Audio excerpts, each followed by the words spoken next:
Welcome everyone to Business Morning. It's the middle of the week. It's Wednesday, the 6th of September.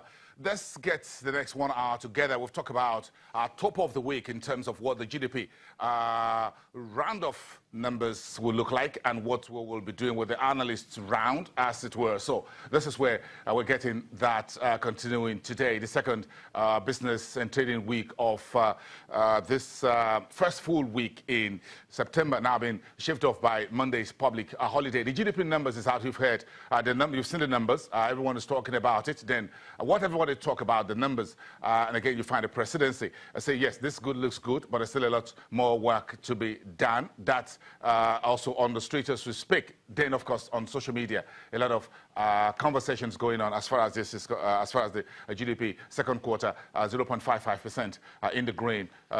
Showed when it was came in 24 hours ago. So this is the morning after, if you want to put it that way. And today, as we said, we'll be unpacking the monetary side of this entire important, even though lagging indicator, but again, give us a sense of how we arrived at this positive GDP reading in the second quarter of the year. So let's bring in the Special Assistant to the Governor of the Central Bank of Nigeria, Godwin Emefiele.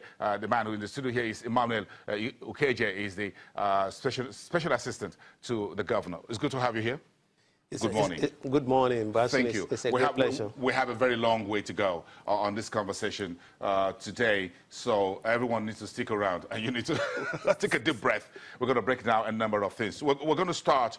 Well, let's start with the FX policy, because there's no conversation in the last 2 years without two things: FX on one hand and the 41 items. But before that, what's the thinking yesterday when the news came out at the Central Bank? I'm sure you're the Special Assistant to the Governor, when they said the GDP came out 0.55 positive. Was that news to the Central Bank? Thank you, Bosin. As a matter of fact, for us at the Central Bank, it is no news, because you realize that way back in April, when the Governor of Central Bank went to brief the principal officers at the Senate, when he came out from that meeting, he was accosted by the media. And they asked him questions on when does he think that we are going to get out of recession? And the governor then told them that he is sure that between the second and third quarter of the year, we should be out of recession. Secondly, in May, when he also briefed the president about the state of the economy, he also alluded to that fact that he was sure then that by second quarter of this year, we'll get out of recession. Thirdly, in July, during his presentation at the University of Nigeria, Nsukka, he also alluded to it, that we were going to be out of the recession. And of course, his prediction came true. So we are just quite on track. Here we are.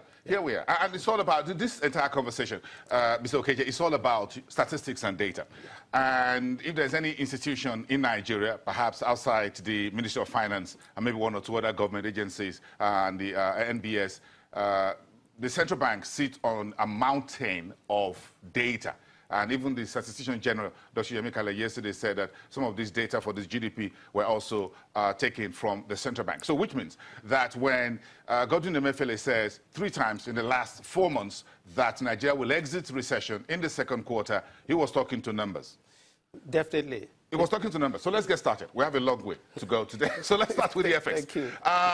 2 years, 41 items, and the FX policies and actions. Bring us up to speed. What has been achieved? How much of this GDP positive reading came in from the FX market and the ban, or what you call the infamous ban on 41 items? Let me correct. It was not actually an infamous ban. It wasn't a ban. All we just did was that we said, look, we were not going to allocate foreign exchange to those items. Yes, so but that was an infamous decision. Well, I'm not sure you got a lot of handshakes for doing that. No, definitely not. Yes. I agree with you. But I'm sure that looking back, with the benefit of hindsight, most Nigerians will agree that that was a good decision. Because let's revisit it. For now. Let's revisit it.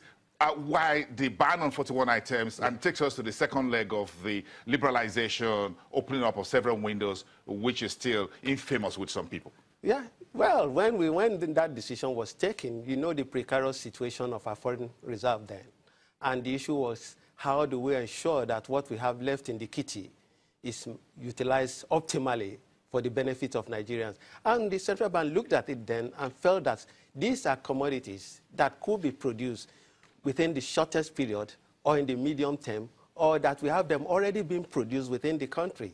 And that was why that decision was taken at that point in time, though infamous as you refer to it.